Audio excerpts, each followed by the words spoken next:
trick-or-treating, that just mainly means 40s and calm and dry. I'm KIRO 7 pinpoint meteorologist Nick Allard. It is mostly sunny and 47 degrees in downtown Seattle. I'm Ursula Royteen. Subscribe to us wherever you get your podcasts. KIRO Radio 97.3 FM. News and talk. Powered by the Pacific Northwest. The Big Lead is brought to you by 3010 Weight Loss for Life.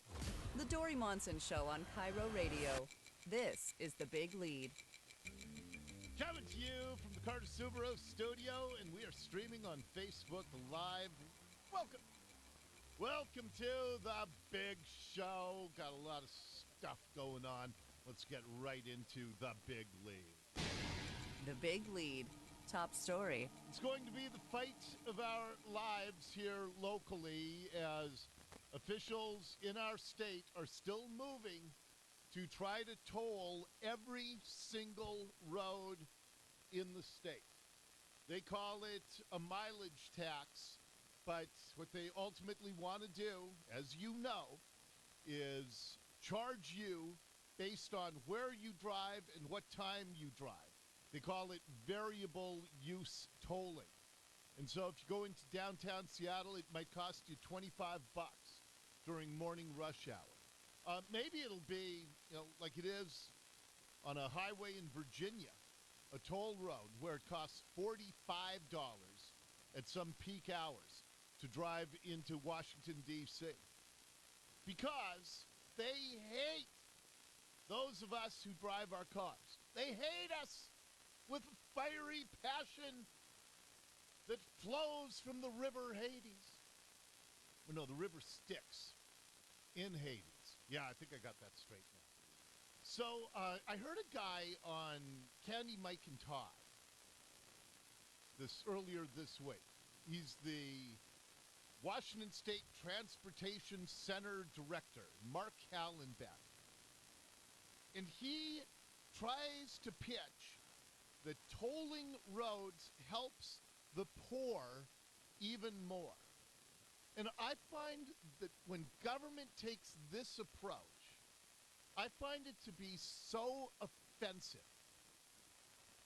because I know what it's like to be really, really poor. I know it very well. And I know the panic that my mom had when she was trying to find a quarter to put 25 cents worth of gas in the car. And so when I hear these government officials say, oh no, this is a good thing for the poor. So right now, 405 is where they are illegally towing us. They had two criteria that they had to meet, and they didn't meet them.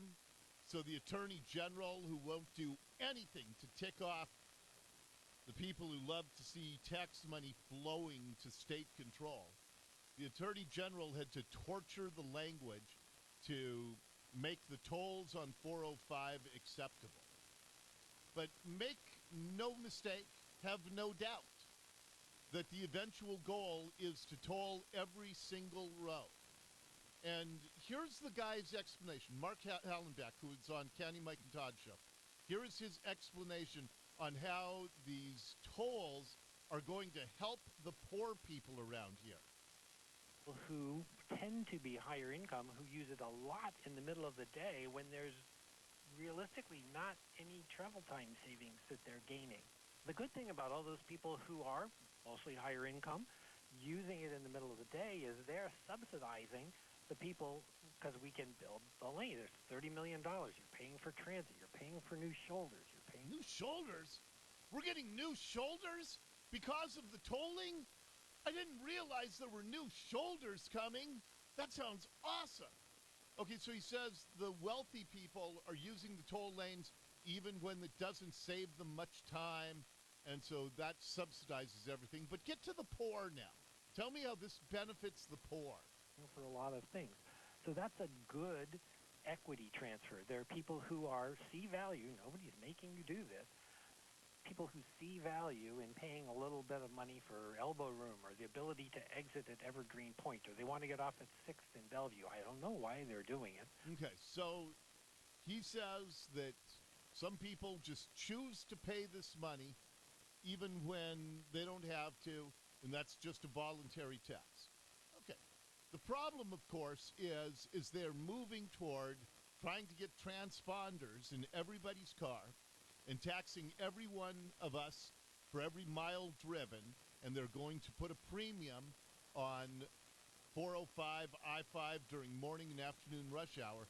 That's when everybody's going to get tolled, and that's what they don't talk about. But that is the plan, even though they pretty much all acknowledge that, yeah, that is indeed our plan. But they are voluntarily choosing to subsidize the operation and the construction and the maintenance of that facility for other people. Okay, I'm going to grant him that point. I don't know why anybody would voluntarily drive in the toll lane if it doesn't save them money, which is saving time. I don't understand that at all, why somebody would choose to just give money to the state when they don't have to. I designed my life so I don't have to pay a toll. I don't want to transpond.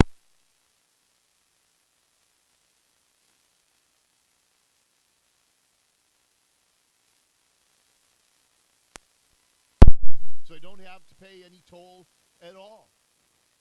Not because I can't afford it, but because I choose to not give the state of Washington any more of my hard-earned money. So from an equity perspective, that's a really good thing. On an equity perspective, the other thing we're seeing are, in fact, people from lower-income neighborhoods are, in fact, using the facility. Now, lower-income people tend to only use it during the peak periods, and they don't use it nearly as often. Okay, so he says the wealthy people are using the toll lanes maybe 5 days a week.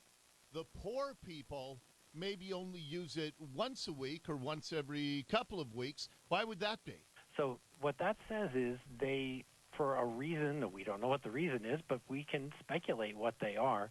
There are days when, even though they don't have nearly as much money as other people do, they see it in their financial interest, their personal social interest, to buy into a better trip today. Okay, but if there are times when you don't have any choice, because if you are late for work, you know, maybe it is an incredibly horrible traffic day. And I never buy. We've had coworkers over the years, and they come to work late pretty much every day. And as they walk in, they go, oh man, traffic was horrible today. And when you hear that one time a month, okay, yeah, you didn't anticipate how bad traffic was going to be. When you hear it 4 times a week from a coworker, the problem isn't the traffic was horrible. The problem is you didn't leave early enough. But let's get back to the poor person. So according to this guy with the Washington Transportation Center, the poor people use the lanes rarely, but they do it because they have to.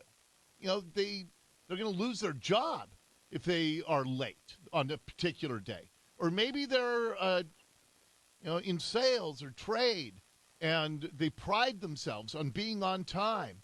And now you're forcing them because you have made it slower. You've engineered more gridlock in all of the other lanes so you could have the precious toll lanes that generate revenues for the state. The fact that they don't do it very often makes sense because they don't have as much money, but Mark? they actually gain more per trip in terms of travel time savings than people who actually have higher incomes. Okay, because the poor people only use the toll lanes when things are really, really bad, they make more per trip than the wealthier people.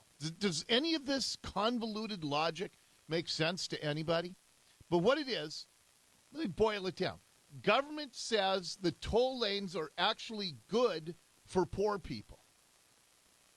And they're not. Because there are a lot of people whose family life does not allow them to take mass transit.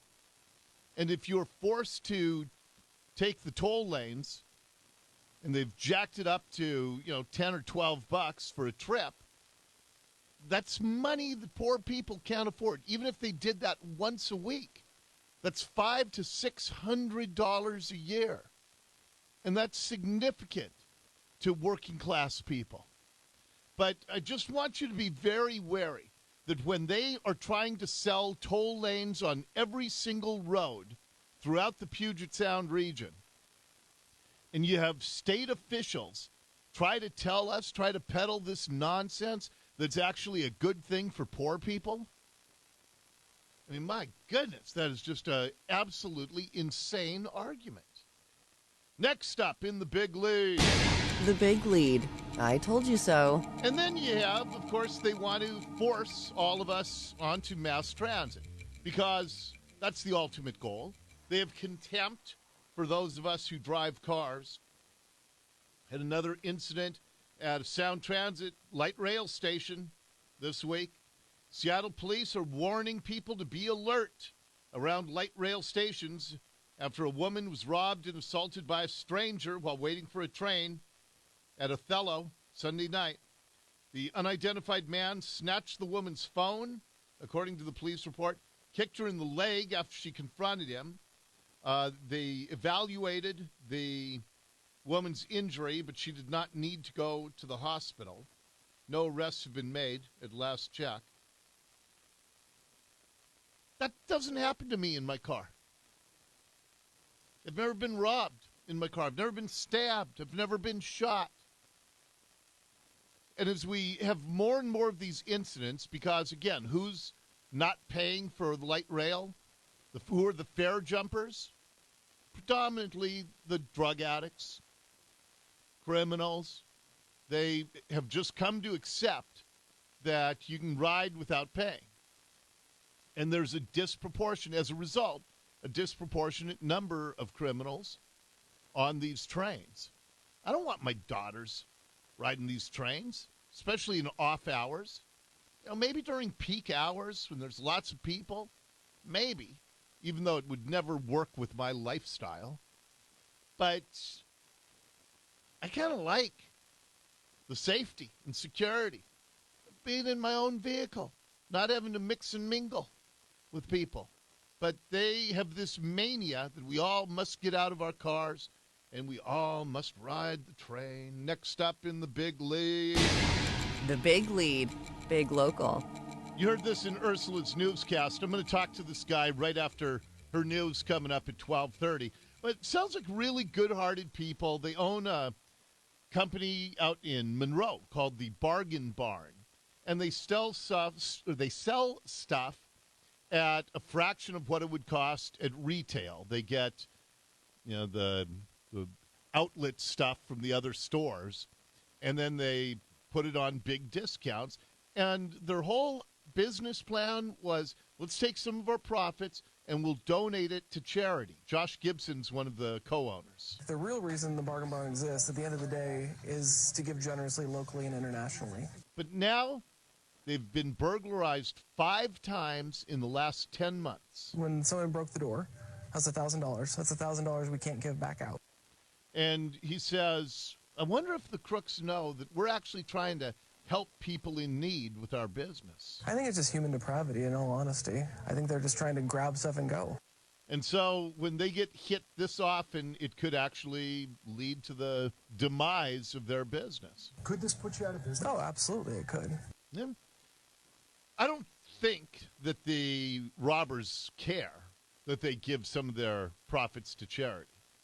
Robbers don't think that way because most robberies around here are fueled by heroin addiction or other drugs, meth, whatever the drug of choice is. And in both King and Snohomish County, all drugs have now been legalized by our prosecutors, which is shameful, absolutely shameful that we do this. But it costs a lot of money to feed a heroin habit. The estimates I've heard is that it costs at least $38,000 a year to feed the average heroin addict's need for the drug. So they steal stuff. They sell it for a dime on the dollar. So you got to steal hundreds of thousands of dollars worth of stuff so you can fence it and get $38,000 a year for what you steal. And it's sad. It's really sad. So we'll talk to the owner of that business coming up right after the bottom of the hour. Next up in the big lead. The Big Lead, top trending. Well, they started calling for it, demanding it, even before Donald Trump was inaugurated. This montage begins after Election Day, 2016, before the inauguration, when the Democrats decided that they really hated him beating Hillary. If he takes the risk of going to trial and he's convicted, that could be seen as an impeachable offense. If Trump were caught on a video camera snorting cocaine in the White House, maybe with one of his children, there was at least a chance he'd be impeached. If he's not a legitimately elected president in your mind, there are tools that Congress has. I don't see how that wouldn't be an impeachable offense. That tweet fits the Republican definition of an impeachable offense more fully than what Bill Clinton was actually impeached for. Impeachment is very difficult. Grounds for impeachment. It's an impeachable offense. Perhaps impeachable offense. Is impeachment the appropriate remedy? Something through the Congress like impeachment. All of that may be impeachable. That's an impeachable offense. Is that an impeachable offense? Is that an impeachable offense to you? He's much more vulnerable to impeachment. A potential ingredient of impeachment. Where do you see an impeachable offense? It is grounds for impeachment. Potentially criminal or even impeachable. Grounds for impeachment, or does that not go far enough in your view? Grounds for impeachment. Okay, and it goes on and on. I think the montage goes for another minute. So they have been looking whether the Mueller report is going to lead to impeachment. Stormy Daniels is going to lead to impeachment. A tweet is going to lead to impeachment. You heard it all in that montage. Now it's this Ukraine phone call is grounds for impeachment. So the House this morning voted to go ahead with this package of ground rules for their impeachment inquiry coming up. And it just showed how bitterly partisan politics is. Every Republican opposed this resolution today. 2 Democrats opposed it, but every other Democrat supported it. And it's because they have believed that this is the only way they can defeat Trump in 2020. They know that they don't have a candidate who can beat them at the polls, and so impeachment is all they have left. And so they moved ahead with that today. We'll talk more about that later on in the big show. That is your big lead for today. The Big Lead on KIRO Radio. Woo, we're just getting going. Ursula's going to check the news, and then I'll talk to this business owner in Monroe who might be driven out of business because of all the drug-fueled property crime around here. Give you the details on that as the Dori Monson Show gets rolling on this Thursday afternoon. This hour of the Dori Monson Show is brought to you by